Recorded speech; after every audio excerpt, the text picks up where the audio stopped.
দিতে। ওনারা বলতেছে পুলিশ প্রশাসন ছাড়া কারণে সিসিটিভি ফুটেজ দেখানো যাবে না, কেউ কোনো তথ্য দিতে পারবে না। 2 মাস 18 দিন যাবত আমরা কেউ জানি না যে উনি বেঁচে আছেন না মরে গেছে, আমরা কেউ জানি না। ফ্যামিলির অবস্থা এতটা পরিমাণ খারাপ হয়ে গেছে বলার বাইরে। ওনার মা যখন শুনছে, ওনার মা ওই দিনে স্ট্রোক করছে। ওনার পরিস্থিতি খুবই খুবই মারাত্মক ছিল তখন, ছেলের কথা শুনে। এখন উনি স্বাভাবিক না। আমার 2টা বাচ্চা আছে, একটা বাচ্চারে 5 বছর পরে দেখি উনি এসে। আমার বাচ্চারা যখন বলে আম্মা আমার আব্বু আসছে না, আব্বু কই, তুমি তো বললে যে আব্বু সকালে আসবে, তাহলে কেন আসতেছে না? আমার বাচ্চারা ভাই বিশ্বাস করেন এতটা পরিমাণ কান্না করছে, এটা বলার বাইরে। আপনাদেরকে ভাষায় বলে আমি বুঝাইতে পারবো না। একটা সন্তান যখন মাপ থেকে জিজ্ঞেস করে মা, সবাই ওদের আব্বুরে নিয়ে ঘোরাফেরা করতেছে, ঈদ কাটাচ্ছে, ঈদুল ফিতর কাটাইলো, ঈদুল আজহা কাটাইলো। আমরা কোথায়? আমরা তো কোথায় ঘুরতে যেতে পারি না, কোনো মার্কেটিং করতে পারি না। কেন? আমাদের ফ্যামিলিতে ইনকামের কথা শুনি একজনই। আমার হাজবেন্ড বলে না, এখানে যতগুলো 26টা পরিবার আছে, প্রত্যেকটা ফ্যামিলিরই ইনকামের পথ ওনারা একজনই। কিন্তু এখন ওনাদের এতটাই পরিস্থিতি খারাপ হয়ে গেছে যে আপনাদেরকে ভাষায় বলে বুঝে, অনেকজনের ট্রিটমেন্ট থেমে গেছে, অনেকজনের চিকিৎসা করাইতে পারতেছে না, অনেকজনের বাচ্চাকে ইনফ্যাক্ট আমি বুঝি না, আমার বাচ্চা একটা 3 বছরের পরে বাচ্চাকে আমি স্কুল থেকে নামিয়েছি শুধুমাত্র টাকার অভাবে। আমার ইনকাম সোর্স উনি একজনই। এমন না যে আমার ফ্যামিলিটারে কেউ চালাবে, সাহায্য সহযোগিতা করবে, এমন কোনো মানুষ নেই। শ্বশুর স্বামীর আছে থেকে দুবেলা দুপুরে খাইতে পারতেছে, এতটুকু। এর বাহিরে আর কোনো কিছু না। আমি নাহিদ ইসলামের ভাইয়ের সাথে আমি উনি যখন চট্টগ্রামে গেছিল 20 তারিখ, আমরা যাই নাই এমন কোনো জায়গা নেই।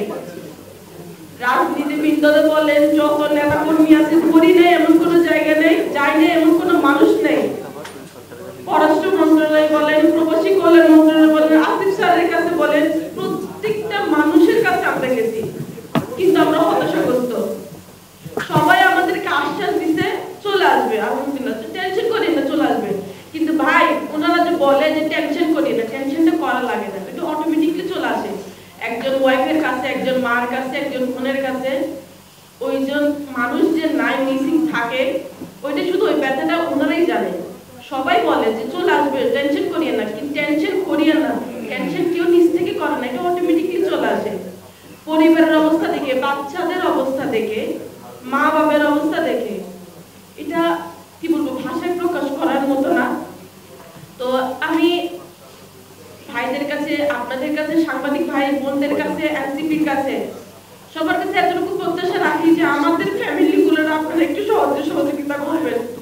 আপনারা ছাড়া আপনার কোনো আস্থা নেই। আমাদের দেওয়ালে পিঠ থেকে গেছে, দেওয়ালে পিঠ থেকে যাওয়ার কারণে আজকে এখানে এসে বসে আছি আপনাদের কাছে।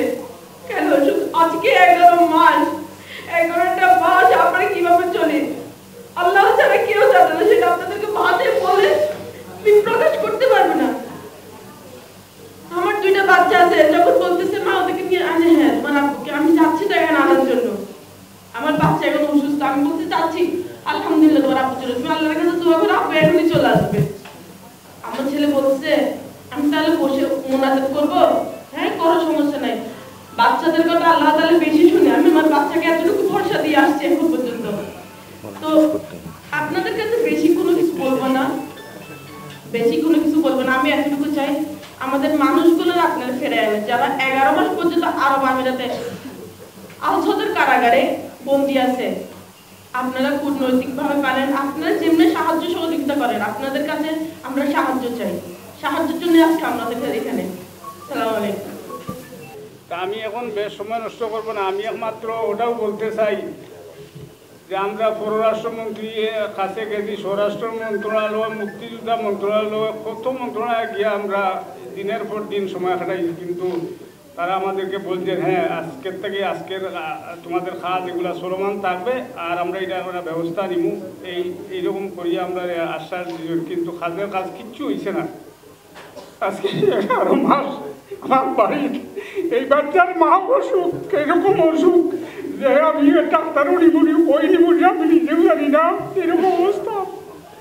দয়া করি আপনারা যখন আপনারা ইয়ে করছেন আর আপনার তোর দৃষ্টি আকর্ষণ করি ও জিনিসটা যে প্রধান উপদেষ্টা আরে আপনারা যেরকম ফারণ ইয়ে করিয়া আমরা এই বাচ্চাগুলা যে দেশায়িত এই ব্যবস্থাটা দয়া করে দিবেন। আমরা আর কোনো রাস্তা নেই, আমরা স্বরাষ্ট্র ফরাষ্ট্র সব দেখিলেইছি, কোনো রাস্তা আমরা পাইছি না। এখন শুধু আপনার তোর আশ্বাসের কারণে আপনার তোর এইখানে আওয়ার উদ্দেশ্য আমার মনে তৃপ্তি আইছে যে এইখানে এই এনসিপি অবশ্যই এটা কাজ করবে ইনশাআল্লাহ তাআলা।